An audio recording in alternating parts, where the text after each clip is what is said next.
Hot Fuzz. If you ask me, there are some aspects that are comical, likable, enjoyable of this film, and then there's especially the second part. Let's say towards the end, this whole thing falls apart.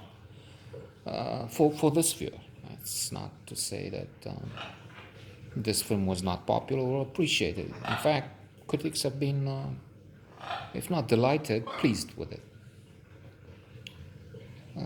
First of all, there's the cast. Jim Broadbent, Bill Nye, Olivia Colman, and so many others.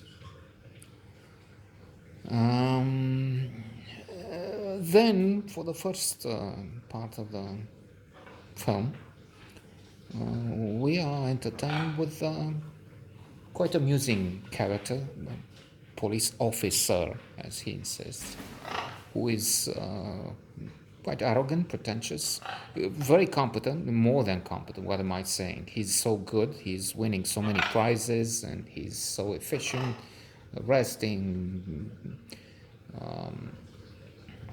physical, stamina, tests, everything. He's so brilliant that he's given a transfer by his immediate superiors. And then Martin Freeman is one of them. It seems to be that half the wonderful British actors and actresses, well, actresses fewer, but have been enlisted for this film. Simon Pegg is not one of my favorites, I must confess, and the type of humor with horror and blood, stones falling on bodies and crashing them, making a squash, and that's not my thing. So it's sort of biased, and it's commenting on something outside one's genre. But there you go. We'll make it brief. Few, if anybody, is watching anyway. So why not?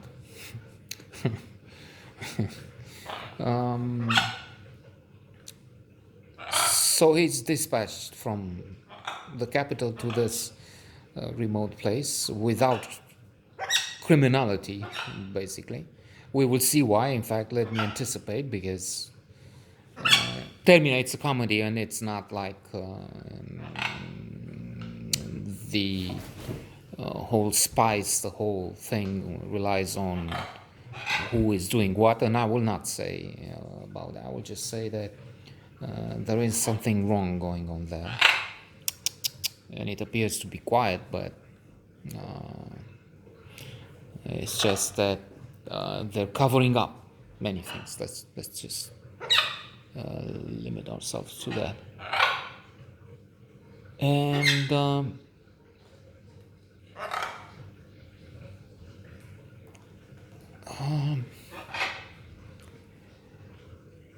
it's, as I was saying, it's relatively interesting, with some lame jokes, some good jokes, some intrigues, some unexpected relationships there, up to a point. But then it becomes a horror movie. It's a black comedy. Termina, people start dying. They're killed, and not just killed, but the first two are beheaded, or at least their corpses are, and the two heads are lying on the road, because presumably there has been an accident.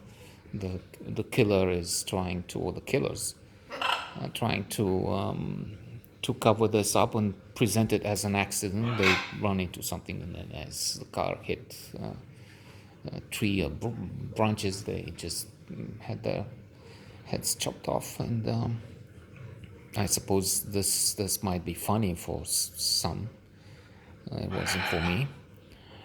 And then accidents, even if it's not accidents, our very precise hero, police officer, played by Simon Pegg, insists that they don't use accidents anymore. They use traffic collision, because an accident implies, as we know, something where there was no intention, nobody's responsible, close to that. But slowly he finds there is something behind those murders. He has some theories. There is a sort of a unit mobilized, the usual jokes.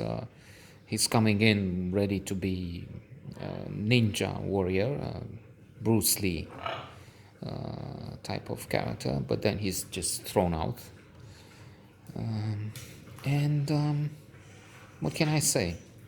I'm not exhilarated. I'm not exalted about this. In fact, I think it rather modest. But it must be said, those who know better say it's quite a good film, so they're probably right.